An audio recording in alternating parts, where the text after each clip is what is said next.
Hi, hello mga guys. Kamusta na po kayo? Hello, hello, hello, hello, hello. Yan. Okay, kamusta na po? Nakalkal ko yung dumaan kasi sa aking newsfeed kanina, 'di ba? Yung tungkol dito sa guys, na i-post ko kanina, no? Yung hearing ng Senado dito kay Paulo Duterte, no? So, kanina 'di ba na-i-post ko yung tungkol doon sa hamon sa kanya ni Baron Geisler, no? Hindi siya yung hinahamon kundi si dating Pangulong Duterte. Hinahamon siya na ipa-drug test yung kanyang mga anak, no? So hindi natin masyadong i-aano 'to, pag-uusapan kasi medyo bawal 'to sa medyo bawal kay Meta, no? At, karamihan yung mga accounts natatanggal or nagkakaroon ng violation dahil sa ganitong issue. So, hindi natin masyadong pag-uusapan. Ang pag-uusapan natin dito mga guys ay yung yung hindi pa rin pwedeng mamatay at hindi pa rin pwedeng kalimutan na 51 billion pesos. No? Hindi pa rin natin pwedeng kalimutan yan kasi napakalaki ng 51 billion pesos. At alam naman natin mga guys na nagkaroon ng disaster sa Davao, bumaha, pero sa Davao City ay talagang bumaha, 'di ba? Ang ang iniisip ko, ang expected ko, babaha sa ibang lugar, no? Pero hindi babaha sa Davao. 'Yun ang aking expected. Kasi nga mga guys, dali. Kasi nga mga guys, sa sobrang laki ba naman ng 51 billion, eh, sa tingin niyo ba babaha pa sa Davao sa sobrang laki ng 51 billion? Kaya 'yun ang iniisip ko na, siguro kung babaha man sa ibang lugar ng Davao, pero yung Davao City hindi babaha kasi nga napakalaki ng 51 billion, 'di ba? Siguro sa bandang Davao de Oro or Davao Oriental baka bumaha 'no, pero, ah, pagdating siguro sa talagang Davao City, yung talagang city kung saan nandoon mga guys, yung pamilyang Duterte. Siguro naman hindi talaga babaha, pero mali yung aking expectation kasi nga bumaha talaga at alam naman natin na hindi lang basta bumaha, kasi after a few days hindi pa rin talaga nag-subside yung tubig. Pero siguro ngayon baka nag-subside na 'no? Pero, sabi ko nga, 1, 2 days di pa rin nagsa-subside ang tubig. So, ibig sabihin talagang may problema talaga sa drainage system 'no, hindi talaga naayos ang drainage system ng Davao City, 'no. So, ito nga mga guys, pakinggan natin ito 'no. Ah, Eto yung maiksi lang ito 'no, pakinggan natin ulit at kokomentuhanan natin. 1521 City San Pedro, Catalunan Grande, Davao City. Meron ka bang bahay na ano? Anong address mo for that matter?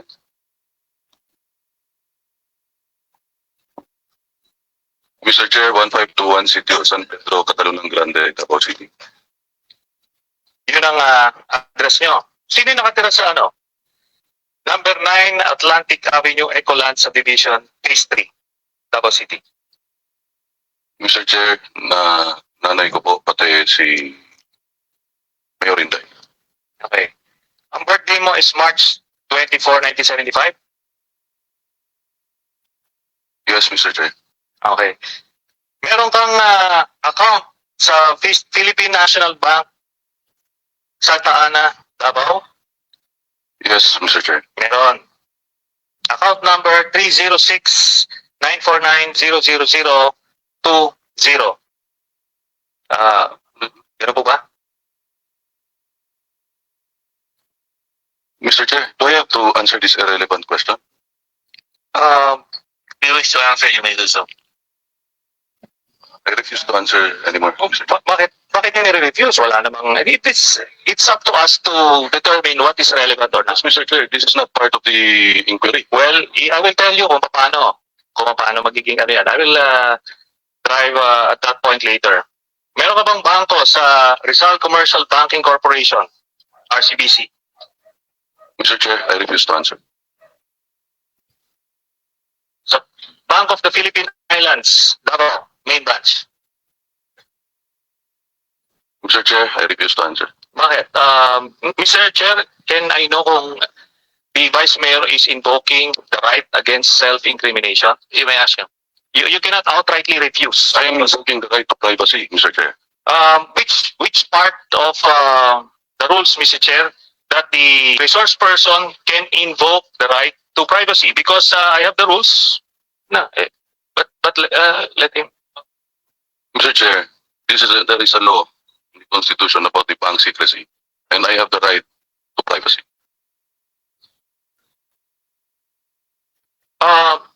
Mr. Chairman, according to Section 19 of the rules, no person can refuse to testify or be placed under oath or affirmation or answer questions before an incriminatory question is asked.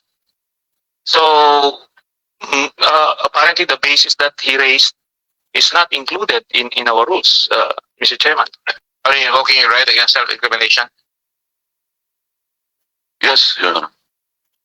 Okay, so which part of that question will incriminate you? Ito bang total? Pakita nyo nga yung total doon sa baba. Itong total na 104 million dito sa mga accounts ninyo. Kasi ang nakalagay dito, ang total ng mga deposits mo as of 2015 November, I'm sure lumaki na yan kasi may Davao Group na eh. So, anong masasabi mo dyan? I refuse to answer, Mr. Chair. Okay. Oh, guys, so mga kaibigan, no, pag-uusapan natin ito. Kokomentuhan natin ito. So, itong video na ito mga kaibigan, 2015 pala ito, no?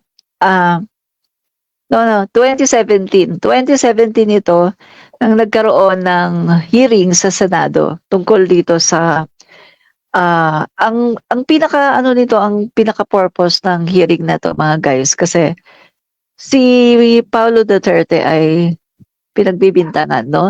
Allegedly, mga kaibigan, ay excuse me.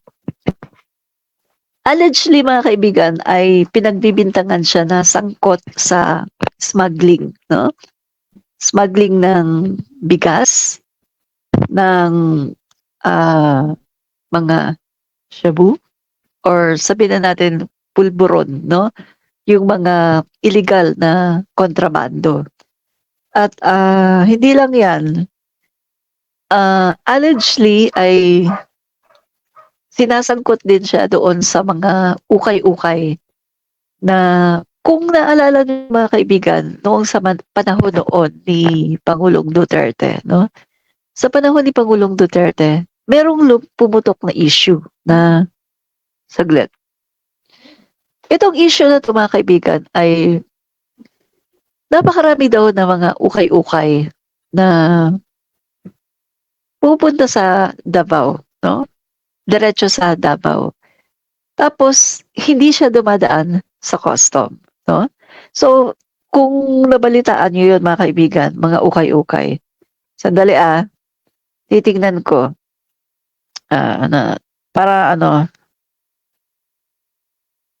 para makita nyo, saglit lang, search natin.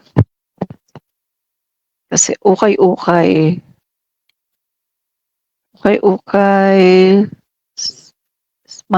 smuggling, okay. Ayun, smuggling ukay-ukay. Davao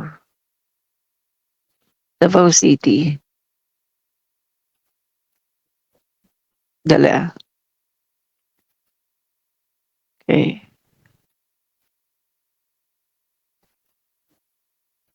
Okay. Ito. Ito mga guys. Ito, nakita ko na. Okay. Kita ko na, babasahin natin na. Kasi sinasangkot siya dito eh. Marami siyang, maraming mga, ba tawag, alleged lang to, no? Alleged, no? So, 4.8 million smuggled ukay-ukay destroyed by Port of Davao. Kasi ito yung mga guys, yung lumabas ito sa ano eh, parang nahuli, no? Tapos isinasangkot dito si Paulo Duterte sa mga smuggled ukay-ukay na to, no? So, ayan, no? 4.8 million smuggled ukay-ukay destroyed by Port of Davao.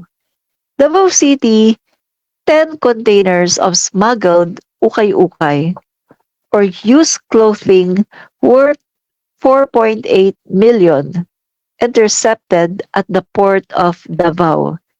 Here were destroyed in the first quarter of 2021, an official of Bureau of Customs, BOC, Davao said.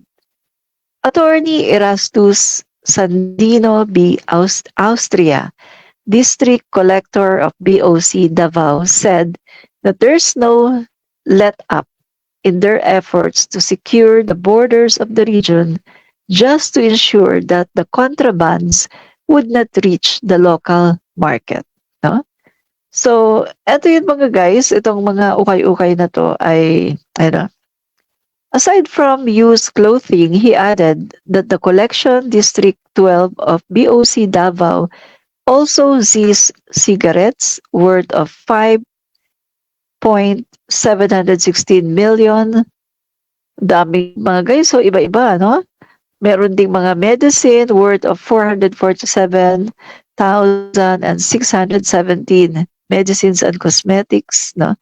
So hindi ko alam yung mga tungkol diyan. Basta ang alam ko na nasangkot siya dito ay tungkol sa ukay-ukay, no? Ukay-ukay, tapos yung mga illegal substance, tapos yung sa bigas, no? Diyan nasangkot yung anak ni dating Pangulong Mayor Duterte, no? So, eto mga guys, kung titignan natin itong video na to, no?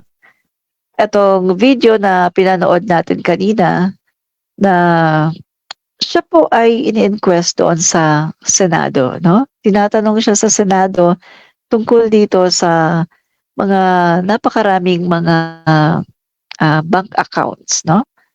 At iisa lang yung kanyang sinasabi mga kaibigan, no? Ayaw niyang magsalita, ayaw niyang umamin, no?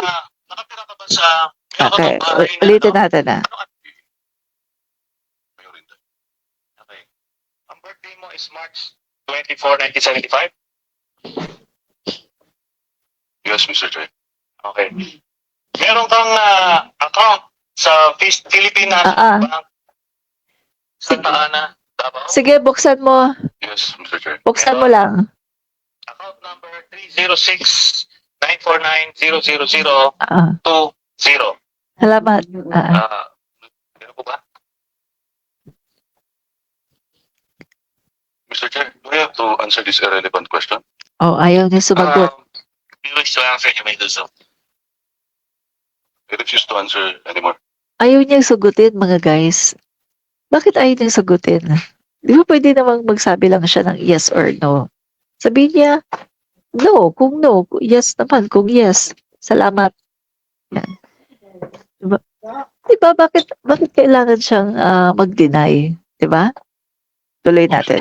Bakit niyo nire-refuse? Wala namang, it's up to us to determine what is relevant or not. Mr. Clerk, this is not part of the inquiry. Well, I will tell you kung paano magiging ano yan. I will drive at that point later. Meron ka bang bangko sa Rizal Commercial Banking Corporation, RCBC? Mr. Chair, I refuse to answer. Oo. Ha? So, Ayaw pa rin niyang sumagot, mga guys. Dami niyang bangko, no? Bank of the Philippine Islands, Davao, main branch.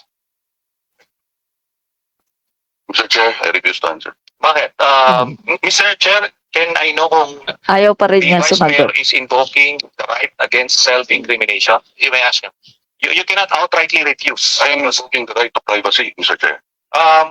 Which part of the rules, Mr. Chair, that the resource person can invoke the right to privacy? Because I have the rules.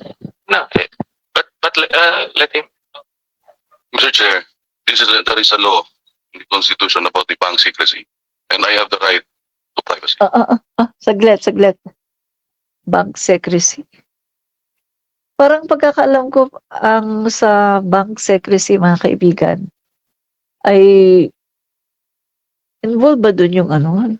Parang mali yata yung ano niya, saglit.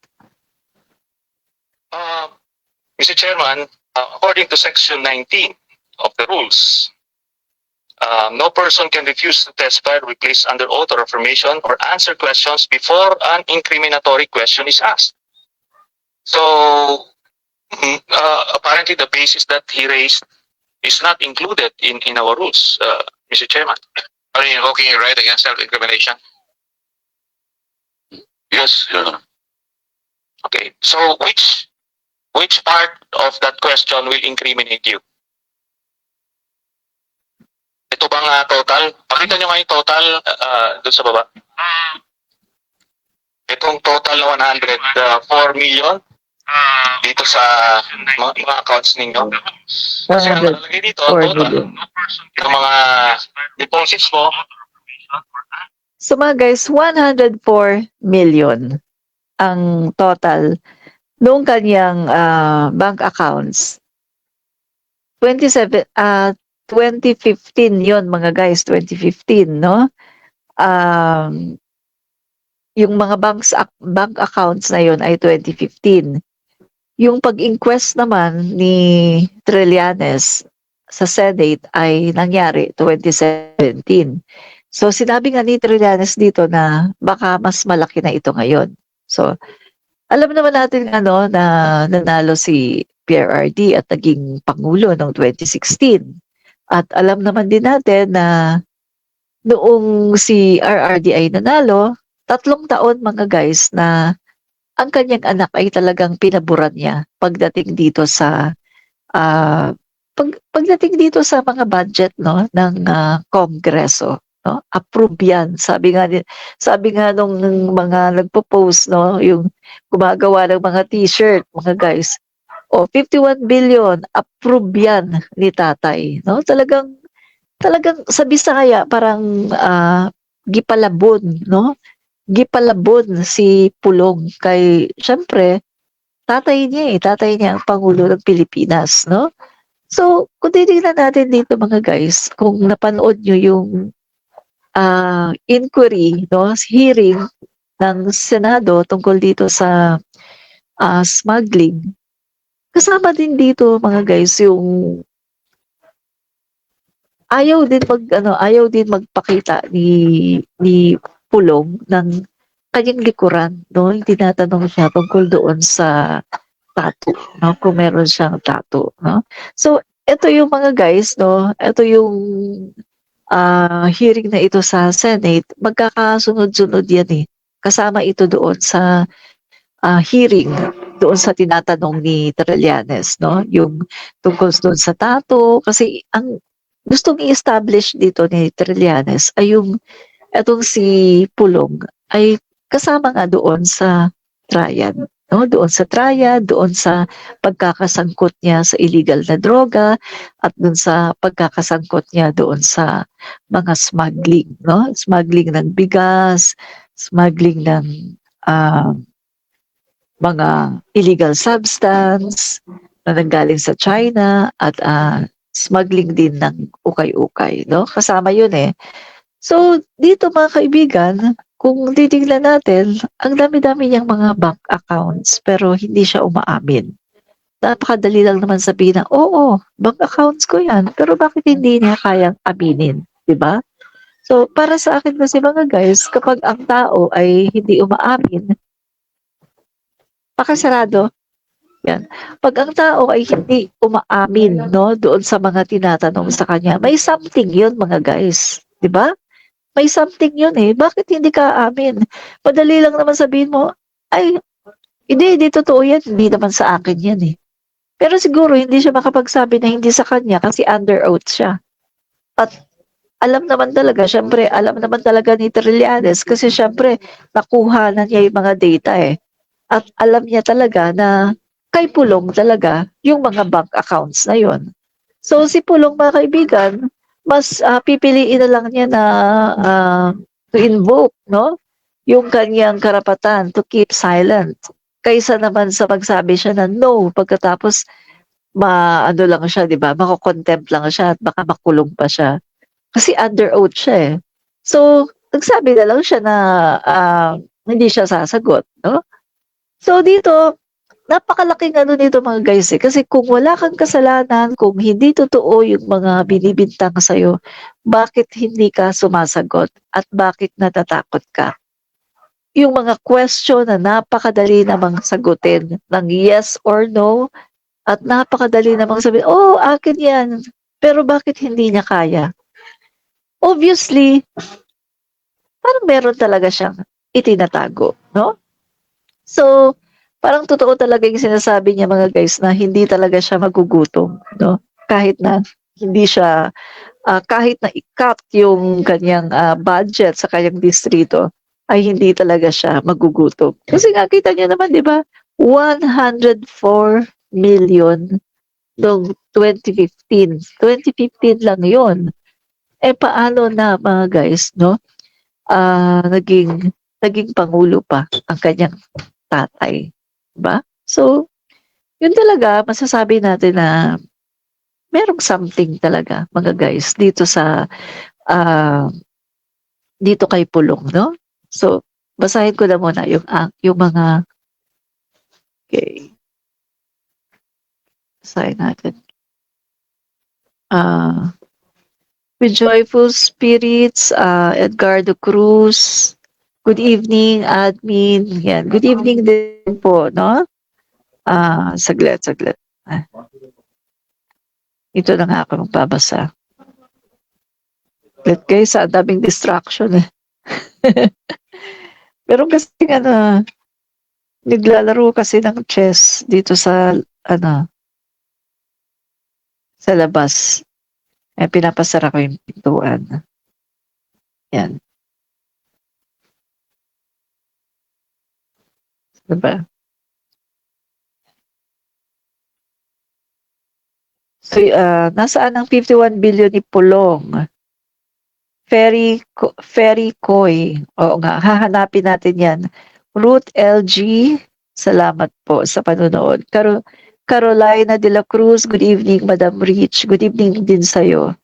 Ferry Koy, good evening. Sel MacD, Diz, nako, next niyan, tiyak magpapasabog na naman ng kung ano-ano ang tatay niyan. Hala kayo, re-rest back yun para mapagtakpan na naman ang issue na yan. Natural, anak niya yan. Ah. So, gano'n naman po talaga sila, no? Talagang para pagtakpan yung kanilang mga kakulangan at kanilang mga katiwalian, mga kaibigan, ay gumagawa sila ng mga issue, no? So expected na po natin sa February 25 na marami na namang mga bibitiwang salita ang kanilang tatay. Expected na po natin 'yan. So siguro mga kaibigan, eto yung ginagawa nila ngayon na lilibutin nila siguro yung buong Pilipinas 'no, baka magpupunta sila sa iba-ibang mga probinsya para makahikayat sila doon sa kanilang, gusto na ihiwalay ang Mindanao 'no. Pero ito mga kaibigan, tingnan niyo ha, dito pa lang sa, pagiging, pagiging kongresista ni Pulong, pagiging mayor ni Sara at, pagiging pangulo ni Duterte. Kita niyo mga kaibigan, ah, napabayaan nila ang Mindanao. 6 na taon si Pangulong Duterte na naging pangulo, pero mukhang napabayaan niya talaga ang Mindanao, no? Okay. Then kung titingnan natin mga guys, magkano ba? Yan. Si Sara Duterte, 125 billion in 11 days. Si Pulong naman, 51 billion in 3 years. Tapos ang tatay naman niya ay 7 trillion in 6 years. Yan ang iniwan na utang ni RRD, no? 7 trillion. Ang laki, di ba? 7 trillion. Ang laki ng iniwan ni RRD na utang ng Pilipinas. Grabe. So, si Pulong, 51 billion, 3 taon lang yon. Si Sara, gumastos ng 11 million sa 125 million sa 11 days. So kung titignan natin, grabe ang pamilya na ito. Masyado silang nagwawaldas ng pera. So sabi nga ni PBBM mga kaibigan, sa bagong Pilipinas, bawal na ang waldas. Kailangan maging mindful ka sa paggastos kasi hindi pa naman pera yan, di ba? Hindi naman nila pera yun mga guys, no? Pera yun ng taong bayan. So dapat naman ay maging mindful sila. Pagkatapos eto ngayon, nagrereklamo sila na yung Mindanao ay napapabayaan. Hello, dito pa nga lang sa 51 billion nasaan napunta ang 51 billion?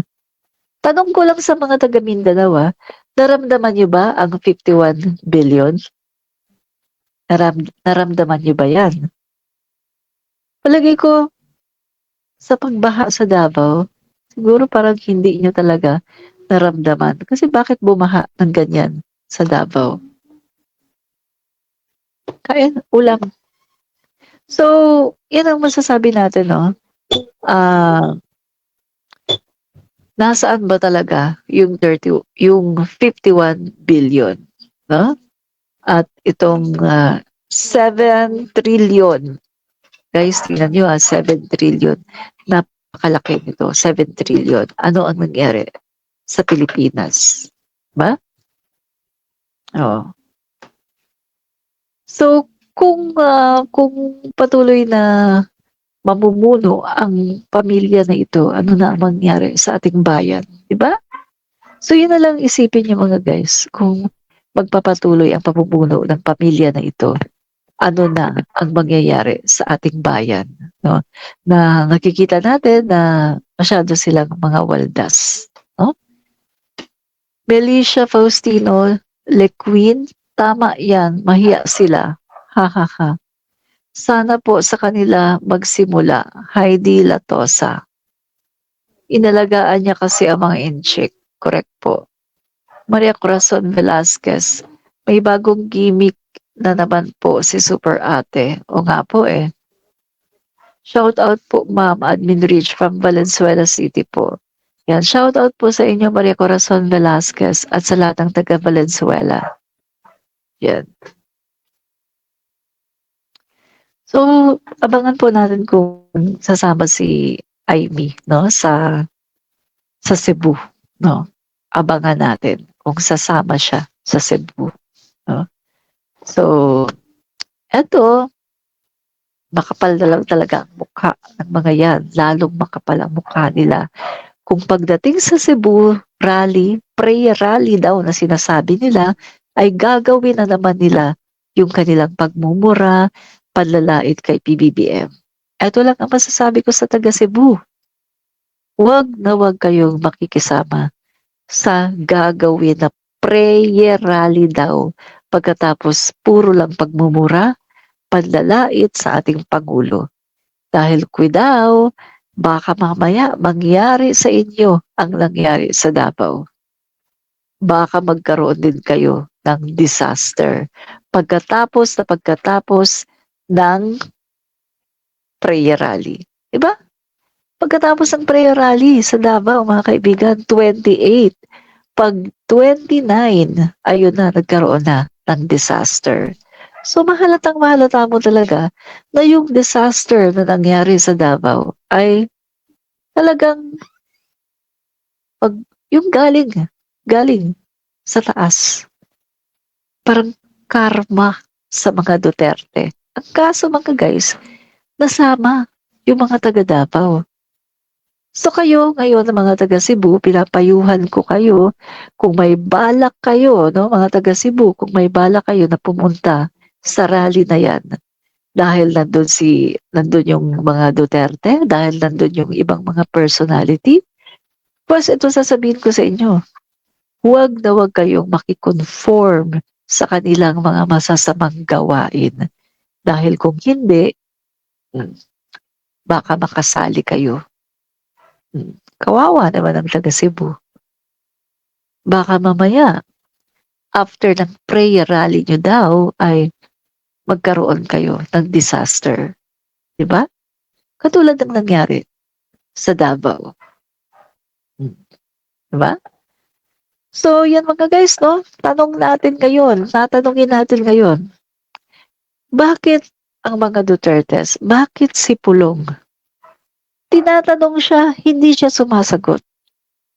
Ano ang dahilan? Bakit ayaw mong sagutin ang mga tinatanong sa'yo? Nung tinanong ka tungkol sa tattoo mo, ayaw mong sumagot. Nung tinatanong ka naman tungkol sa mga bank accounts na sa'yo naman talaga, ayaw mo ring sumagot. Na pwede ka namang sumagot ng no. Pwede mo namang i-deny. Pero bakit ayaw mong i-deny? Dahil nga, alam mo, deep in your heart, alam mo na sa'yo yun. At kapag nag-deny ka, bingo, pwede kang ikulong. Diba? Makokontempt ka eh. Kasi nagsisinungaling ka. Kaya ang sagot mo na lang ay ini-invoke mo ang iyong karapatan to keep silence. To keep silent. Kasi nga, ayaw mong makulong. Dahil alam mo na kapag nagsabi ka ng no, hindi akin yan, alam mo na nagsisinungaling ka at ikaw ay makukulong. Diba? So, mga kaibigan, halatang halata eh. Kaya hindi sumasagot. Halatang halata, no? So, PBBM, the best and intelligent, kind, humble president in our history. Correct po kayo dyan, no? Mga kaibigan, sorry ha, medyo hindi pa ako sanay gumamit itong app na to. Kaya hindi ko alam kung saan ako titingin dito, doon. Parang hindi ko pa masyadong ano yung, hindi ko pa masyadong kabisado yung ano, yung app na to, no? Kaya parang naiilang ako mag-live, no? Bale, masasanay din ako dito. StreamYard, no? So, tina-try ko pa siya mga kaibigan. So, ano pa 'to, free. Free pa yung aking paggamit ng StreamYard. Pero 'pag magagandahan ako dito, 'pag nagandahan ako, ah, magsa-subscribe ako yung may bayad para mawala yung ano, mawala yung ayan oh, StreamYard. Lalagyan ko na lang ng admin reach, 'di ba? Oh, bongga. Level up ang aking live. Ay naku, magagalit na naman sa'kin ang basher ko. Sasabihin, "Oy, bayaran ka, magkano ba?" Yan. So, mga kaibigan, ah, yun nga, tignan natin yung ano, kasi sabi nila meron daw panibagong pautot si ano eh, may bagong pautot daw si Super Ate. Tignan natin kung ano yun. Ano ba yun?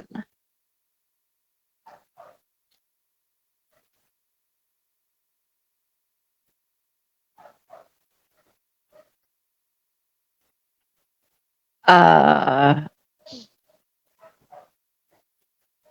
hmm,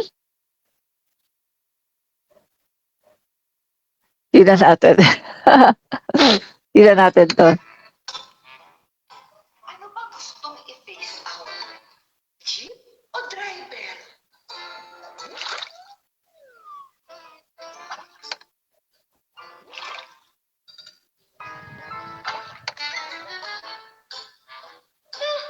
PI nyo.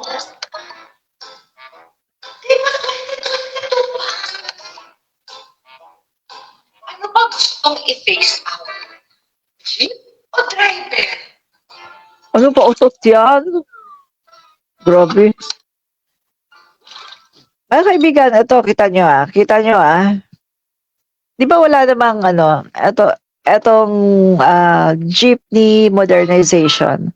Eto mga kaibigan ay programa ng ating pamahalaan at pinupush ito ng ating Pangulo. Ba? At alam niyo naman 'di ba mga kaibigan, inayos na 'to eh. Ilang beses na ito na delay pagkatapos inayos na naman, na delay, etc. etc. So kita niyo yung super tae, oh, palaging palagi na lang ah, palagi na lang ang super tae ay bumabatikos at hindi talaga siya nakiki-agree sa mga polisiya, sa mga programa na isinusulong ng kanyang kapatid. Si super tae yan. Mabuti pa nga si Speaker si Speaker Martin Romualdez. Pinsan, no? Pinsang buo. Pero siya talaga yung full support sa ating Pangulo.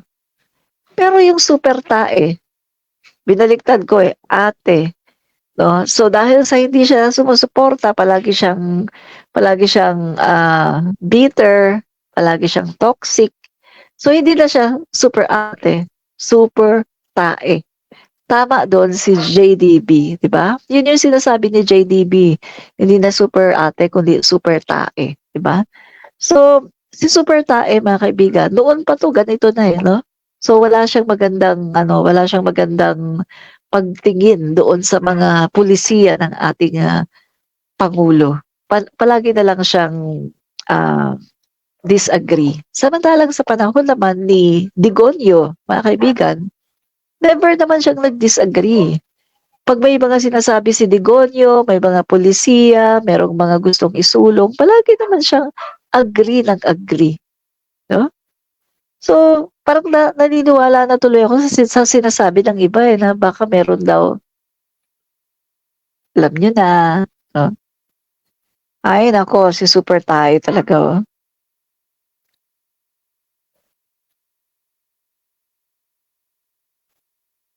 Mm.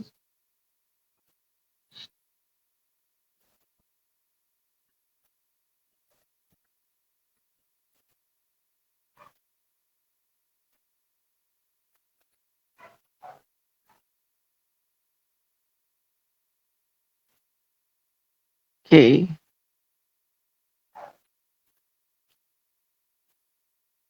Saglit guys Saglit.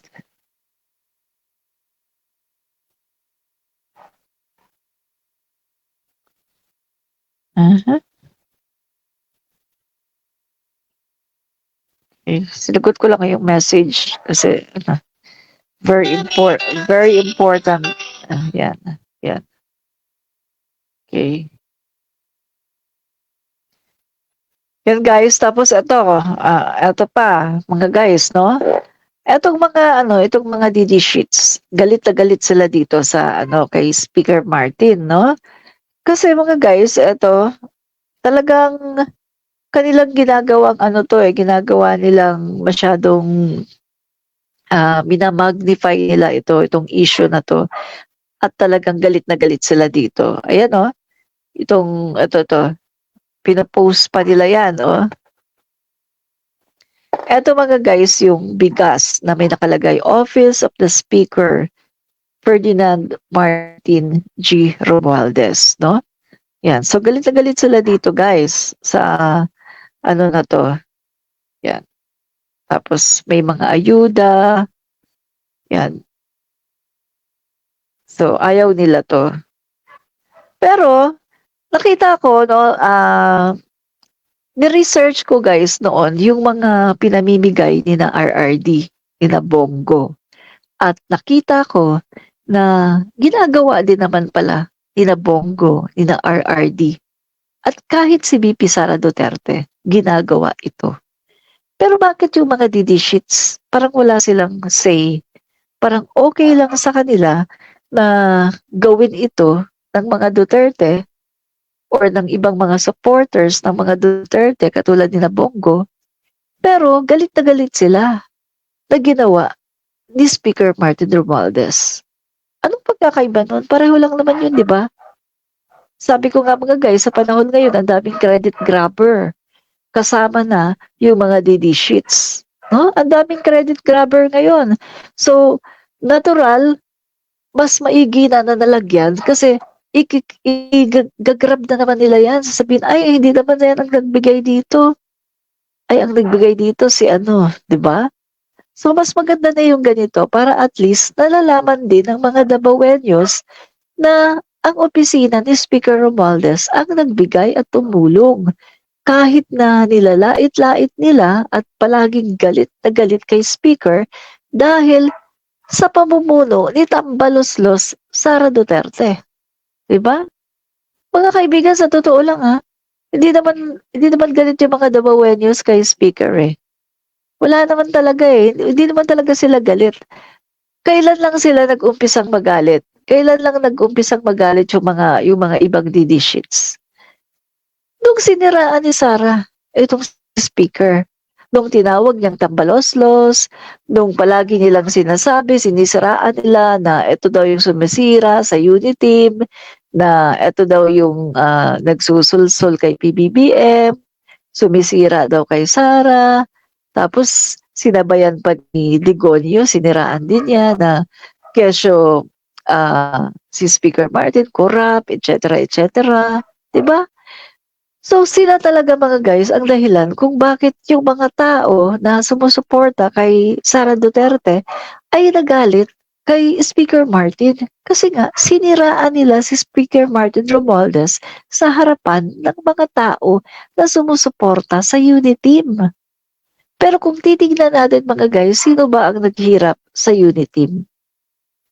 Sa totoo lang no, wala talagang utang na loob etong si BP Sara. Sa totoo lang, no? Ito sasabihin ko talaga, totoo talaga to, wala talaga siyang utang na loob. Kasi kung titignan natin, si Speaker Martin Romualdez, ang sobra-sobrang naghirap talaga sa kanya, sa pagka-campaign sa kanya, para lang manalo siya. Pagkatapos, eto pa ang kanyang ginanti. Diba kahit sa kanyang old video, sinabi niya yan na pawis, luha, no? Yung puhunan ni Speaker Martin daw. Pawis, luha, pagod, lahat-lahat na. And even pinapakain siya, palagi siyang busog. Yan yung tao na talagang dinala siya, no? Inoffer yung kanyang partido, lakas si MD, inoffer kay Sara Duterte para lang makatakbo siya sa as vice president. Kahit kasi alam naman natin mga guys na wala siyang partido eh. Wala siyang partido na magagamit niya sa pagtakbo. Hindi naman niya kasi pwedeng gamitin ang hugpong ng pagbabago. Dahil yung hugpong ng pagbabago mga guys ay local. Local party lang yon at hindi niya yon pwedeng gamitin. Kaya kung titignan natin mga guys, hindi talaga siya po pwedeng tumakbo na gamit yung hukbong ng pagbabago. Kaya ang ginawa ni Speaker Martin, siya ay in-invite siya na pumunta sa kanyang partido para nang sa ganon ay talagang makatakbo siya sa eleksyon, no? Kaya nga mga guys, talagang hindi na, tama na to sa akin. Kaya talagang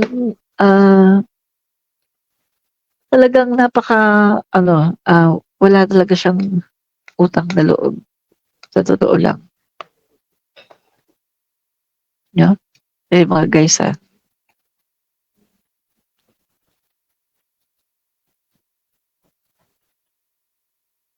babasa muna ako. Nasaan ang 51 billion ni Pulong? Yan. New comments. Ayan. Kanji RD, baka umibig. baka umibig kaya gano'n na lang siya bastusin ng mga anak. Ha, ha, ha. Kung totoo yan, Kadiri. Mga kaibigan na nakakapagtaka, bakit parang lumalabas na ano na parang meron silang alam, no? Parang merong sikreto si Sen Ivy. Meron siyang sikreto na kaya sa tingin ko kaya ganun si Baste, no? Pag nagsalita siya kay Sen Ivy, parang napaka napakabastos niya, no? Mga kaibigan, di siya gumagalang. Biro mo, ang sinabihan niya ay babae. Diba? Babae pang sinabihan niya. Pagkatapos ganun yung pagkakasabi niya, parang saan gano. Diba? Tingnan yung mga guys, ha? Parang hindi siya ginagalang. Yung bang, kung titignan niyo, sinasabi na best friend siya ng ate. Best friend siya ni Sara Duterte. Tapos si Baste, nagkababatang kapatid. Ngayon, kung yung ate mo, iginagalang mo, bakit hindi mo kayang igalang yung kaibigan ng ate mo? Babae pa. Babae si Sen Aimee, sinasabi na best friend niya si Sara. Tapos si Baste, yung bunsong kapatid. Kung best friend ng ate mo si Aimee at yung ate mo ginagalang mo, siguro dapat igalang mo rin yung best friend ng ate mo, si Aimee. Pero bakit parang hindi niya ginagalang? 'Di ba?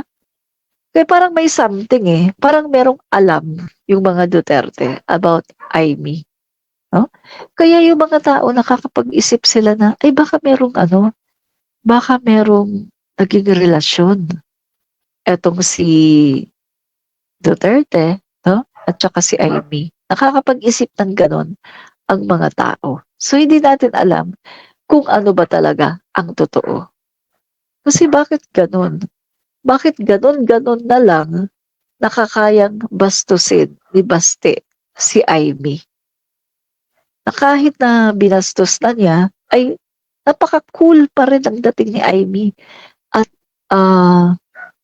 sinasabi pa na ah, okay lang yun. Parang ano ba, parang alam ko naman kung bakit nagagalit. Ah, next time hindi na ako magsasalita, hindi na ako magkukwento. Di ba yung mga ganon? Pagkatapos sinabi pa niya na parang may gustong magpaaway sa amin. Pero kita mo naman yung statement niya malinaw na malinaw 'di ba? Pero parang ang ginagawa niya, nagtuturo siya ng ibang tao para siguro ah, iligtas yung kanyang sarili, no? So kung titignan natin parang hindi si Aimee, no, ibang-ibang ugali ni Aimee kay PBBM at saka kay Irene. Kasi si Aimee, 'pag nagsasalita siya palaging merong itinuturong tao. Parang wala siyang accountability sa kanyang sarili, no? Puwede namang 'pag nagsalita siya, wala siyang ituturong tao, wala siyang sisisihin. Pero napansin ko sa kanya tuwing siya'y nagsasalita, meron siyang sinisisi. So ano ba, bakit gano'n si Aimee? Parang ibang-iba talaga siya kaysa sa kanyang mga kapatid, sina PBBM at saka si Irene, 'no? So mga kaibigan,